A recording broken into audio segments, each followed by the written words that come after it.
NTE's newest incantation DPS Zankou has arrived, and with that, it's time to update our tier list. What is going on, guys? Welcome back. It's Josh. Quick explanation of the tiers here. Tier 0 is going to be core. These are the units that will probably shape the meta when it comes to building a team around certain characters, or there's going to be like maybe one standout character that's just so flexible that they go right into the tier 0 core category. Tier 0.5, listen, some of the best characters in the game. We didn't have 0.5 tier last time, but I think we need to have it this time. These are gonna be some of the best characters you can have in your setup, and you're going to do wonders with them. Tier 1 is still a fantastic character, but maybe just a little bit underutilized currently. Maybe they need a little bit more cooking. Maybe I'm underrepresenting them as well, but a lot of the times you're still going to have a solid character in the tier 1 category. Tier 2 is going to be someone who's usable, but honestly, if you just used someone from the higher categories, you'd have a better time.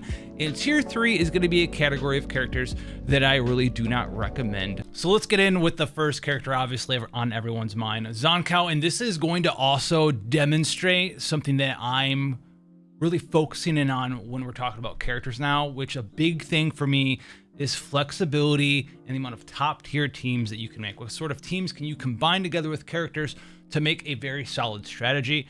And Zankou's got a couple of different things that she can do. She's got a lot of great things, even at A0, between just being a DPS. She can also be focused on cycle intensity for more burns off of her scorched enhancement stuff. So let's talk about the two big things that Zankou allows you to do before we get into the rest of her kit. So one of the big things here is the scorch enhancement. This allows you to build her more focused in on maybe some like one chaos triple incantation character squads, which is something we'll talk about. I really like that team a lot. With scorch enhancement, scorch can stack up to 3 times for each dot afflicted by allies on a target with scorch. Zankou is going to put one more stack of scorch on them, replacing the damage type and the duration of the existing scorch. So this is great. Triple scorch, we like it. It's free damage. The second big thing here, Crimson Reverie, instant cycle right away at the start of the battle. So you're going to set your cycle energy for Zankou to 100 upon entering battle. It's got a 30-second cooldown, but this means that you can just start a fight off with scorch right away, or in the future, or even right now if you want to, hex straight away. And on top of that, it's going to increase her cycle intensity by 100 while she's on the team. So this allows you to get going with what sort of incantation related cycle reaction you want right away, whether it be hexed or scorched. Both of these things are fantastic for you there. We're not going to go too much into the kit. She does do on-field damage. She's got a lot of stacks of dots with Heart Wrenched. She also can enhance the damage that she's doing with Hunt. She can increase the crit damage that she's doing with her dots as well in Delusion mode. If you're doing the rotation correctly, which isn't that hard, you'll be able to maintain both of these buffs, Hunt and Delusion, at the same time. And you also will get another DOT effect with Vile Ash as well. And she can also spread these damage over time effects to targets with her illusion mode as well. She does good damage, she does damage over time, and on top of that, it gets even better because, well, you're not necessarily needing it right away, but she also relies and can do some great things with one single dupe. On top of that, with blood, or the bloom in blood, I don't say blood in the bloom, the bloom in blood, which is one of the craziest awakenings that I think I've seen. The amount of value you get out of just this awakening in some of these cool teams for her is insane. If you want to pull a dupe, this is going to auto break the first person you hit with the Sanguine Dash. Enhanced Sanguine Dash, very easy to do, right? 4th or 5th hit, or just use your charge attack and then use your redirect skill. It's going to auto break them once per battle per target, and it also is going to increase break damage by 300% while Zankou is in the party. I don't want to weigh how strong she is strictly off of this, but it also allows you to build like a big break intensity burst damage team with the likes of characters like Sakiri and Adler. You're gonna have 3 incantation characters in your party, and there's an A rank arc that you can put on Adler that basically gives a bunch of break intensity for the entire party. It gives like 126 break intensity for every character that matches the element of the equipped character, including that equipped character. So that arc alone on someone like Adler inside of a Zankou party with blood in the bloom in the blood, it's like 500 break intensity, which is absolutely crazy. So we have a dot character on field DPS that does good numbers, and with one dupe, you can make a crazy burst damage, break intensity focus team. That's going to allow Zankou to start us off with, yes, I believe she is a core member in a lot of different things now. So she's going to go right into T0 core. There's a lot of ways you can play with her. Even at A0, you can do DOT focus, damage focus, you can do hex focus, you can do put her in a Discord team, you can do straight up Scorch focus stuff. She's a crazy character. Now, talking about Zankou, you know what? She's right here as well. Where have I lined up on Daffodil? When the game was originally released, Daffodil was T0 100% of the time, even at A0, because if you wanted to play with any sort of chaos-related reactions, she was the only one that could do it for you, right? You had to have Daffodil if you wanted to play with chaos. Lacrimosa finally came down and it knocked Daffodil down a peg. Where is she now? Now, Daffodil has an even better partner in the form of Zankou we just talked about, especially if you're going to in on those break intensity teams, right? We talked about something like Zankou, Daffodil, Sakiri, Adler, bunch of break intensity, big break damage, blade draw. She's got the ability for you to reduce the break damage that you're doing a substantial amount, and you also can do some very nice things with insight in one dupe as well. So at A0, I would probably leave Daffodil where we had her last time in the tier list at like tier 1. But if you have at least one duplicate, I would move her up at least one whole tier because of Perfect Truth. If you get the A5 for Daffodil as well, one additional instance of break damage per stack of insight. All you need to do is pop your ultimate, good to go there. You combine this with break intensity and that team setup that we talked about, and you're going to be doing a lot of damage. You can one-shot most bosses in the game if you have that set up correctly, where you have a couple of your characters built for break intensity, DPS Daffodil build, and then a DPS Zankou build. So Daffodil has moved up a little bit compared to where she was prior, and she's got another very solid teammate and team member in the form of Zankou as well. I want to put her up into 0.5.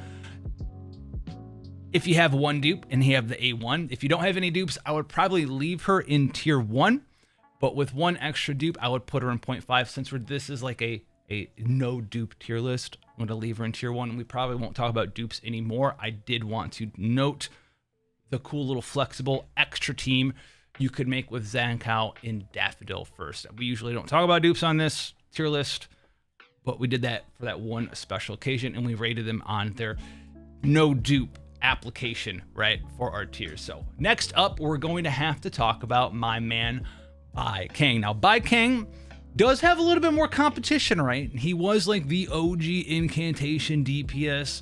A lot of people were like, Bai Kang, he drains all of his health when I do his basic attack combos. What am I doing? Yeah, dude, check it out. You got unrestrained words, bro, and you got in the wind. These have some very nice effects if you actually use them. There are two different forms of an attack that you do, either by holding down left click, which is like your charge attack, which just groups enemies together.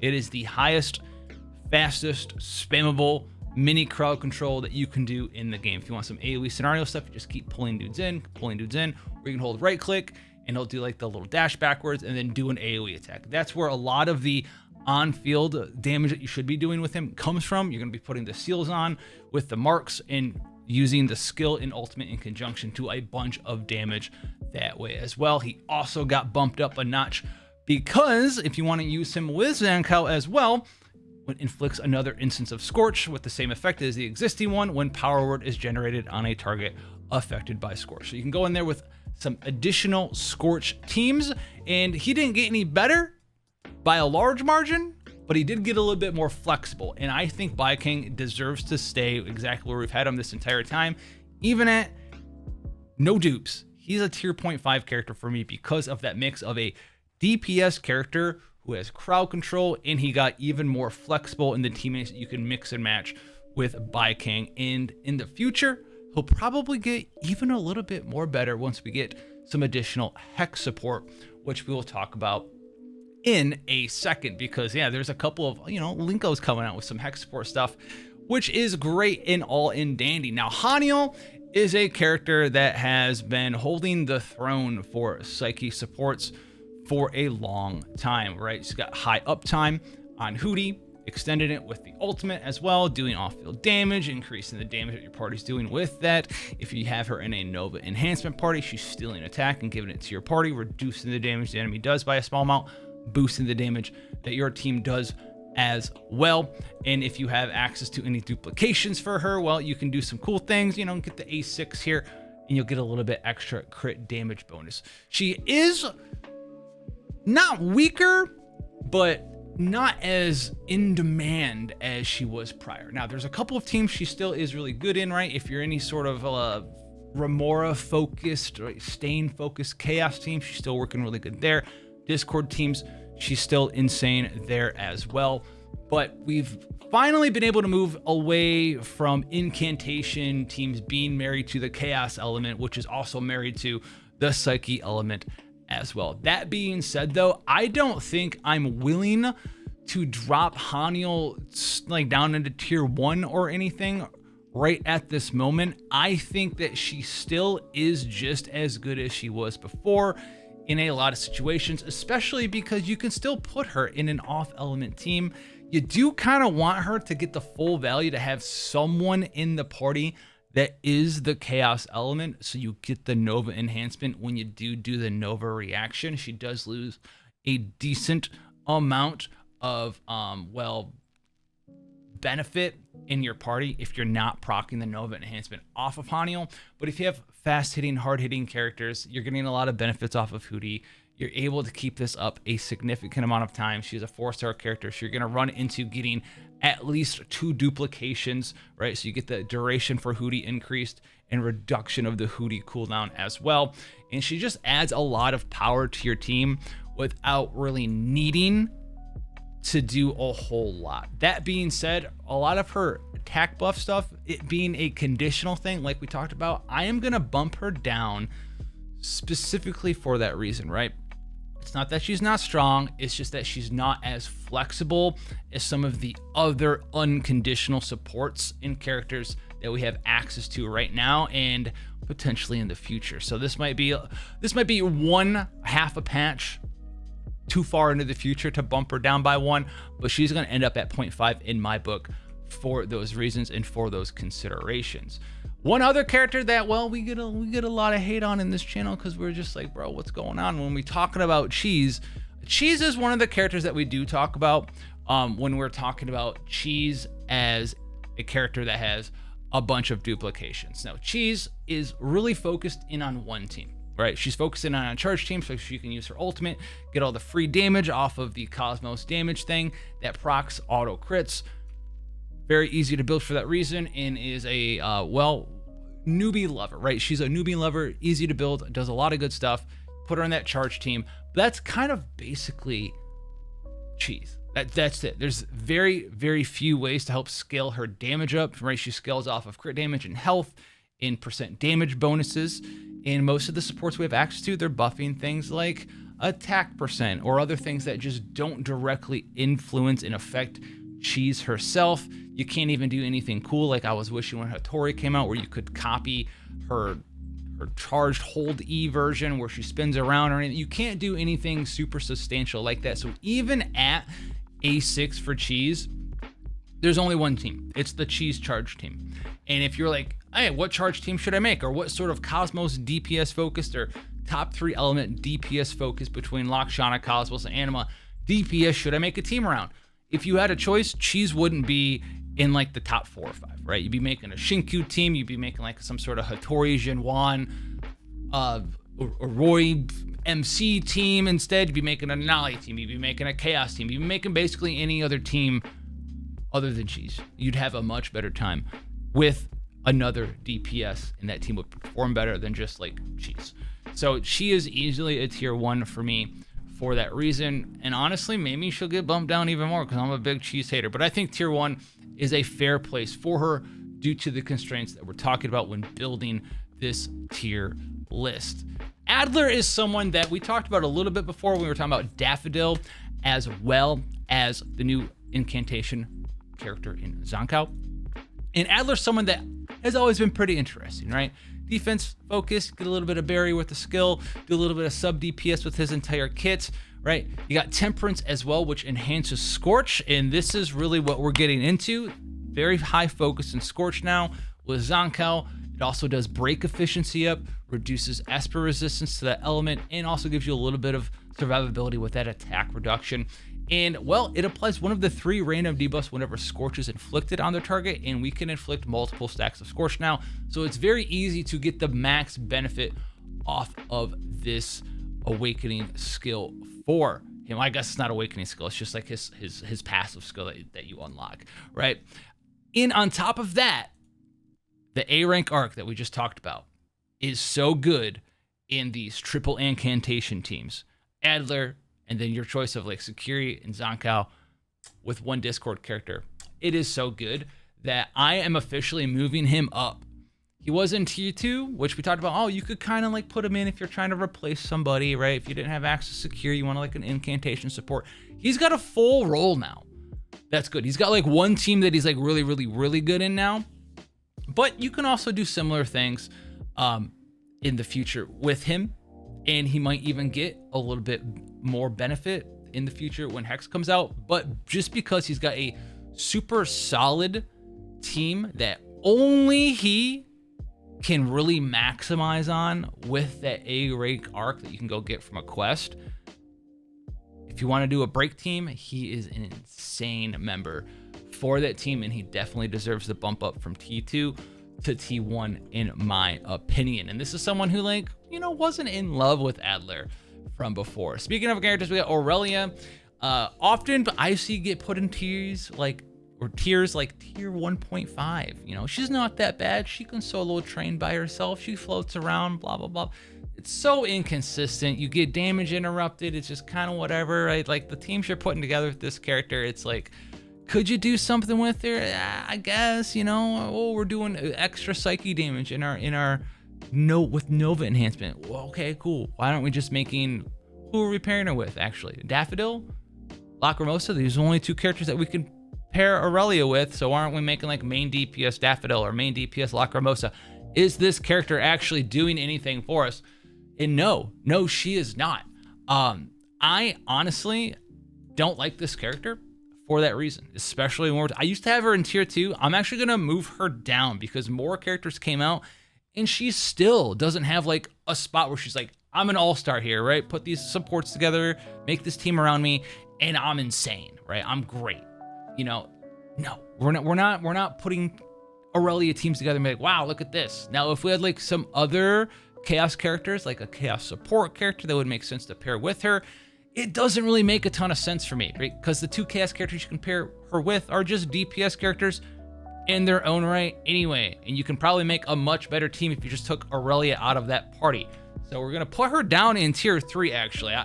Big loser Aurelia for sure. Mint has been a grand staple. She's one of those characters you can just slot into in a lot of anima focused teams or a team that wants an anima character in it, whether it's for Blossom or for Hex. You can put her in a Zankou team to activate Hex if you want. You can put her in with the main character early on as a main DPS anima character if you don't have an on-field driver like Nanala. We've talked about that for a long time on this channel.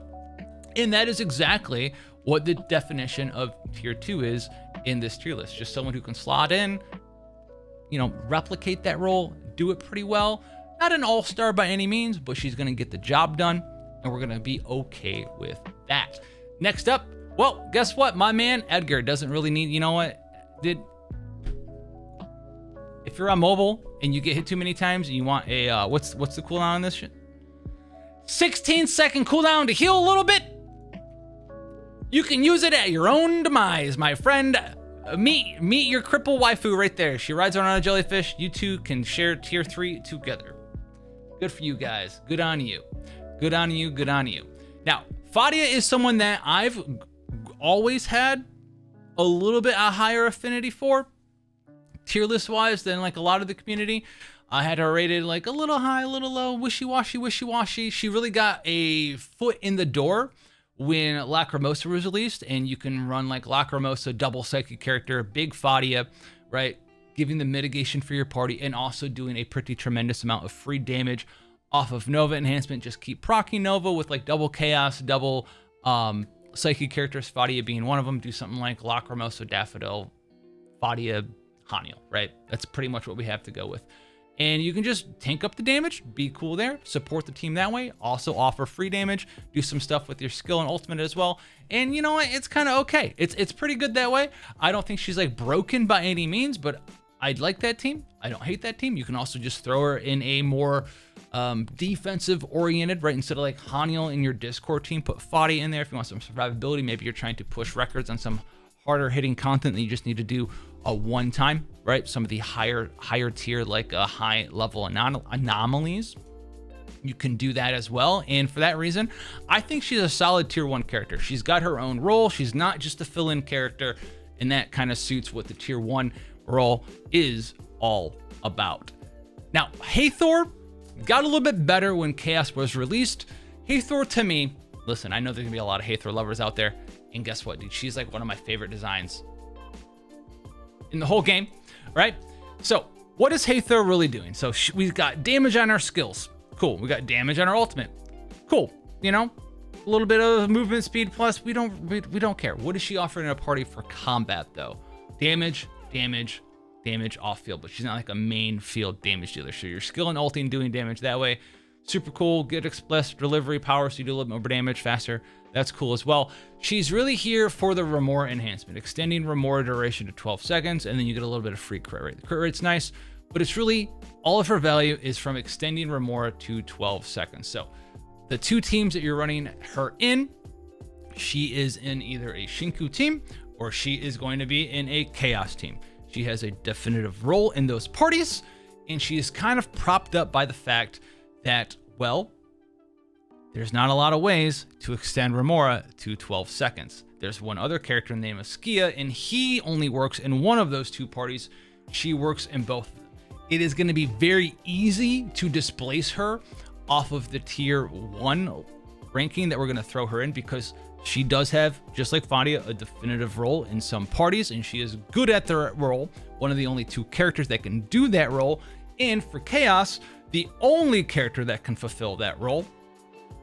But it won't take long for us to get like some sort of actual support character that probably enhances Remora and increases the duration of Remora, and then also like buffs the attack of your party or does something other than some personal damage like Hathor does that will bump her away off of tier 1 and just a little bit down the tier list. So we're going to put her at 1 right now, but don't be surprised if you see her in the future kind of fall down the tier list, because personal damage in a supportive role only takes you so far, and that's not going to take her super far. Now, speaking of Chaos though, Chaos is a DPS character, very easy to play. The one downside, and I'm going to get a lot of flack for this because this is probably going a little bit against what we talked about, the flexibility of a character, but he is really good in his team, which always requires Hathor, right? A lot of free damage coming off of Justice in Time, extending the duration of Remora, doing a bunch of free damage, 200,000 damage. Oh, I put Remora on. Oh, I did a bunch of damage for free. It's cool. Doing good damage with Doubt Mark on all the debuffs and stuff that he does there with Dread Echo and Crime and Warrant. And he's just a pretty great character, right? He's just a good character. Pretty flexible, right? You can throw him with Hathor and then like the main character, and then your choice of like a Psychic character if you want to, and get Stain. You can throw like a Blossom character in there and get some free damage that way. So he's got a lot of teams that he can play around with, and he is just pretty good at his role, and the numbers don't lie. He's just a good guy. So, well, as far as this list goes so far, we have only tackled 2 T0 characters, and he is up there with Zankou for T0. There is another character we can talk about right here at the bottom, and this is going to be Nanali. Now, I've always been a pretty staunch defender of Nanali. Nanali has, in other tier lists, been removed from tier 0, put down to tier 1 or tier 0.5, famously because we see how hot a power creeps, etc. Terrible, terrible, terrible. And I'm going to say 2 things about Nanali. Nanali right now, and I had to think about this, if I was going to put her in 1 or move her into 0.5, because 0's getting crowded, right? Or not 1, leave her in 0 or put her into 0.5, because 0's getting crowded. There's a lot of good 0s out there. And I was answering a question, I think, on a comment, right? Someone asked, like, should I pull for Zankou and should I pull for Nanali? And Nanali finally got reran. And I'm sitting there thinking, and I'm like, you know what? Out of all of the rate up DPS characters we've ever gotten, Nanali, Hotori, even though Hotori's more of a sub DPS role, Zankou that just came out, Lacrimosa. Someone was like, out of all of those characters, which one should I build a team around first if you had access to every single character? And Nanali, I think, was the one that I was like, that would be like the last person I would tell you to build a team around actively. I wouldn't, also on top of that, tell you to go pull on the Nanali banner right now. Not to say that she's bad. She's in this tier list going to go down temporarily, I think, from 0 to 0.5 because the teams that she had, she still got. Technically, when Irori came out, she got another teammate in Irori because Irori also has Blossom Enhancement. And I think Nanali is going to move back up into T0 after Linko comes out. Because if you take a look at her kit, there's a lot of follow-up attack damage, follow-up attack damage, follow-up attack damage, follow-up attack damage, right? A lot of free follow-up attack damage whenever we're Esper cycling with damage while you're in the Ichidame Authority state. It's going to be like a numbers thing for her. She's fine. She's good. She's focused around Blossom and buffing Blossoms up. So she wants to really play with like the main character right now. Doesn't really want to be in like a Shinku team unless you're specifically using like the 3-6. Is it 3 and 6 Shinku for the fast quick cycling ults? I can't remember. It might be 3 and 5. I can't remember. But for right now, answering that question, that one guy was like, I think I'm gonna have to move her down to 0.5 right now. But when follow-up attack and hex and stuff becomes even stronger, when Linko comes out and she gets another party member and another teammate that she can build another team around, I think she'll move back up. I think she really will. But we'll have to see like the confirmation, the finalization of the numbers for like how much Linko is buffing up the hex reaction and follow-up attack damage, because that directly affects not just Zankou, because Zankou's got a lot of follow-up attack damage too, that we saw in her illusion state, but Nanali does too. So look for Nanali to get like a little bit of an indirect buff. And I think this is pretty great because none of these characters who have come out and been banners, they haven't really gone below tier 0 until right now. And I just said she'll probably go back up to tier 0 the next time we get a patch in a new character. Shinku, where are we going to put this girl? You've seen all of the stuff that we've done with Shinku on this channel. One all theme bosses, run through train, do the new event. I forget what it's, the hunter, whatever the thing. You can slap all the stuff up there and probably kill most of the bosses in like 2 ults in under the minimum time limit of like, what is it, 60, 90 seconds if you max it out. Very good character. Very, very strong character, even at A0. Learn to aura farm. Stop using her combos. You don't punch things with left click and use your skill on demand. No, get the 8 stack. Get the 4 stack, hit the guy 2 times with 8 and 4 stacks, instant cycle your ult ready, instant cycle your cycling energy, go through your rotation instantly. You're not having that much downtime with your ultimate, and your ultimate's like one-shotting things for the most part. So Shinku is definitively up into the tier 0 core strategy for DPSs in NTE, and it's one of the easiest teams to play in the game. There's a lot of relevant partners as well for her. Nanali's one, the original one. Irori just came out as well. Very fantastic character. And well, I guess that's the character we're going to be talking about next. Yeah, you heard it here. Irori. Listen, if you want all of the support stuff at the click of a couple buttons, you don't want to have to turn your brain on. You don't really want to think that much. You want to be able to play with incantation characters, do hex as well. If you want to, you can throw that in there. You can put her and just throw her in a team very similar to Sakiri, where you just want the attack buffs. You want some healing. You want some decent stuff. You want the defense ignore. She's like an all-rounder support that is also very good in Blossom teams as well. She has access to crowd control. Very similar. Basically the anima healing Sakiri with a little bit less attack bonus. TLDR. And well, that's just going to make her T0. It's just going to make her T0 because you don't have to think. You can throw her in a party. She's going to do her role, and she is going to be one of the best characters for that support, buffer, healer sort of mix that you can have. And like we talked about, flexibility is very powerful in this game and in the teams and lineups we're talking about. That's like kind of like the distinction between like the likes of Haniel was hinting at earlier. Haniel, you kind of want to have that Nova enhancement. If you put Irori in a team or you don't have any Blossom going on, you might not necessarily even care because you're still getting the attack buff, you're still getting the healing, and you're still getting some crowd control on demand, very easy, and you still haven't, if you're doing some difficult content, I don't think her revive's all that big of a deal. But if you're doing some difficult content, you know what? You got the quality of life. I'll call it a quality of life. I'll sheet my mans and I'll bring them back, and it's going to be a good time there. So small little quality of life there. We like Irori for that reason, and she is going to end up in T0. Skia is someone I might get a little flack on. I don't enjoy using this character. I use him in my Shinku team. I don't enjoy using him. Right, a couple little bit of weird buggo interactions, but he is a good character in certain teams because of his Remora enhancement and how it works with his Fang Thrust, especially once you get access to, I forget what dupe it is. Is it dupe 4? Yeah, dupe 4 that extends the duration of tail to 212 seconds, which it basically helps you keep reapplying and extending the duration of Remora on targets as well. One big difference between the likes of Hathor and Skia, you'd think they'd be right here.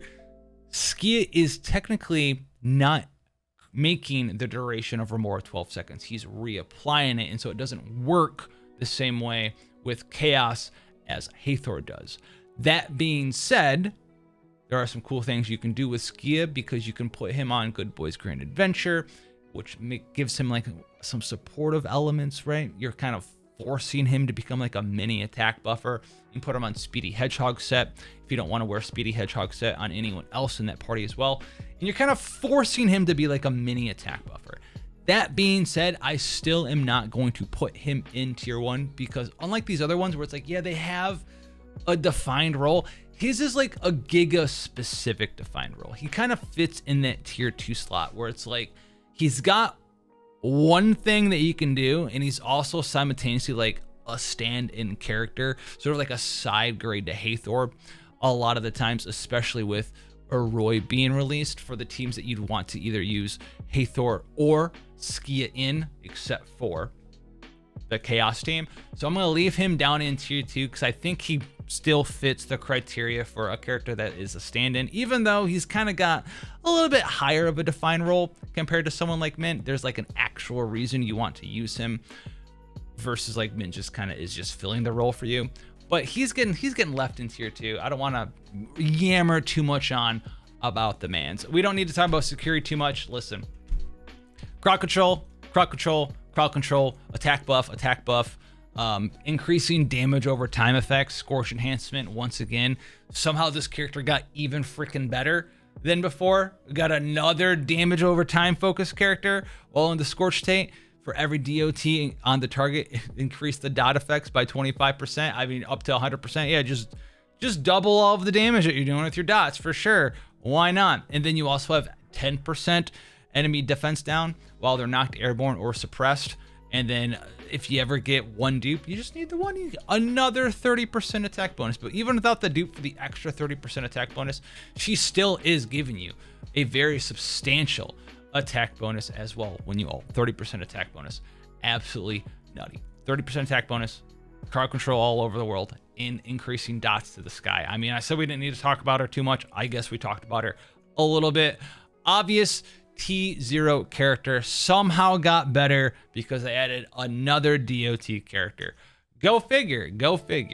Lacrimosa, one of the best characters to get added to NTE. She does have a little bit of clunkiness in her kit, I will say, especially with like the different enemy skills and a little bit of lag sometimes that I feel that I have when I'm swapping in between and trying to come back and utilizing some of her kit. But the numbers don't lie. Her mods are really high.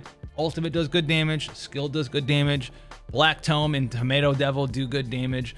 She offers up the ability to be played in Discord teams if you want to min-max her damage. I know a lot of players probably don't get, right? We're just playing brainlessly with Lacrimosa, or we're not playing in a Discord team. We don't have a psychic character in that party. We're not making use out of Tomato Banquet.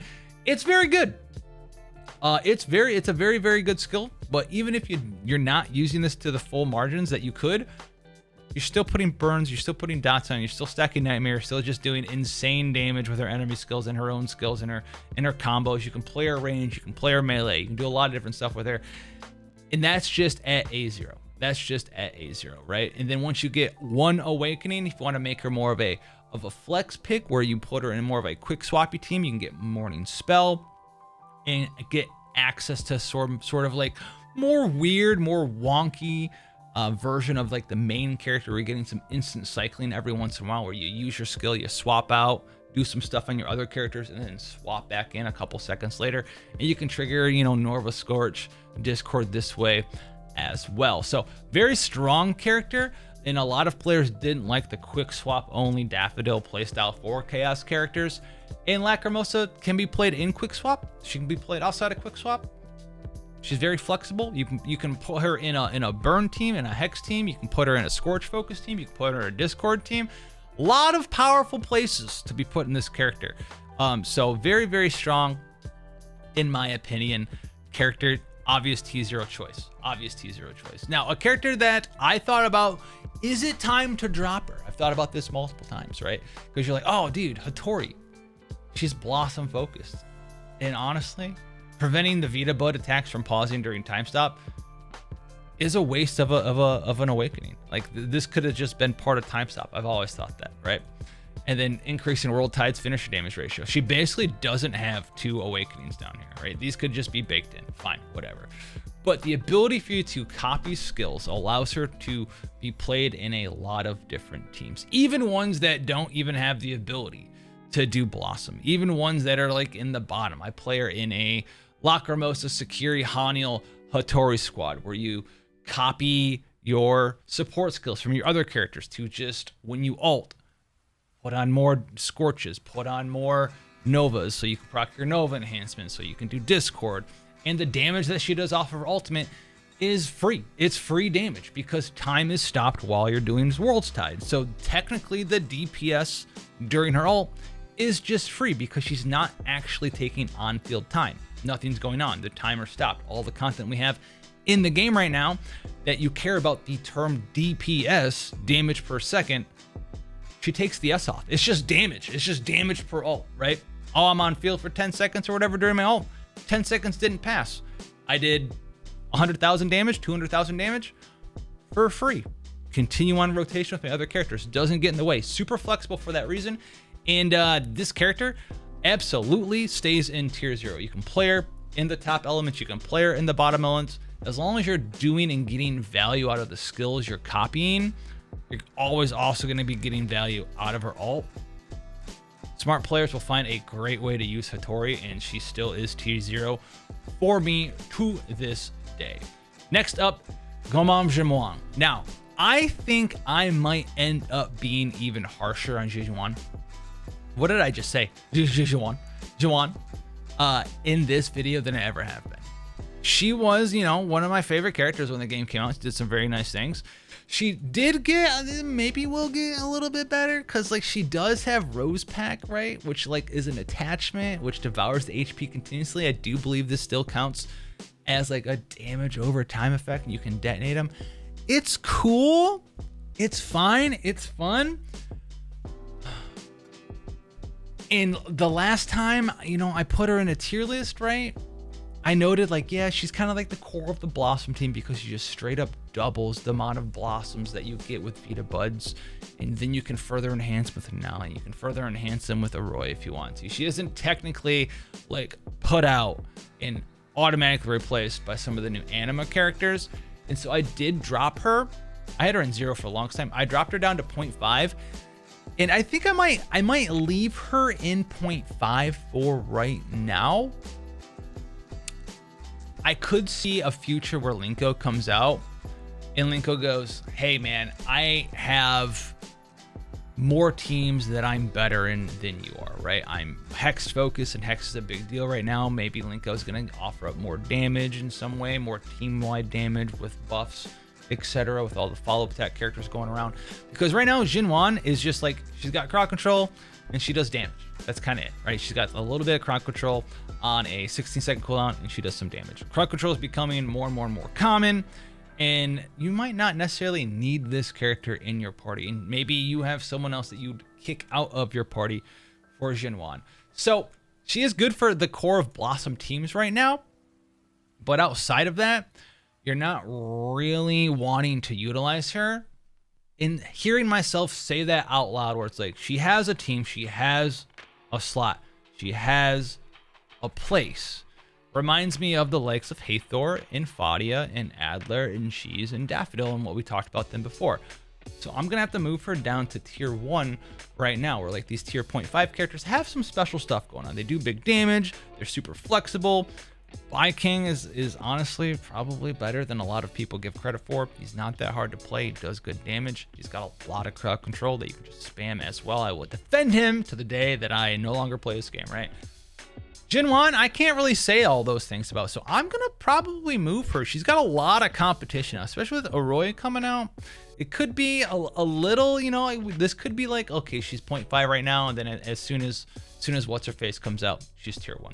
Could be Linko is the final nail in the coffin. I'm thinking ahead too much, but whatever. And then last but not least, well, I mean, we don't even need to go over it. The main character, right? Instant cycling's changing the game. The main character is the reason why we see characters who have awakenings, right, that allow you to instant cycle. Lacrimosa, right? Morning spell A6.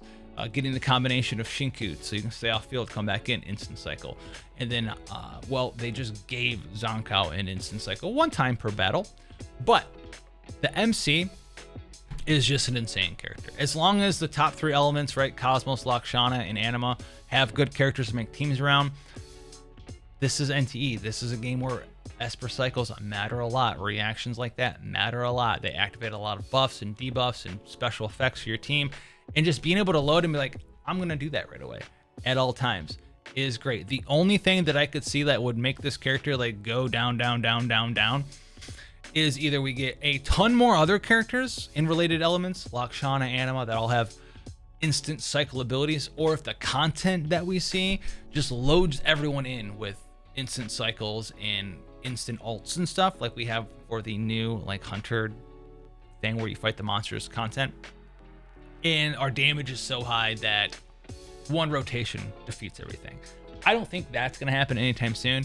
So Esper Zero, the main character, is still tier 0 core to this day. If this helped you guys out, let me know down below what your thoughts are on the tier list. Are you liking Zankou? Was I too hard on Gunmom Jinwan?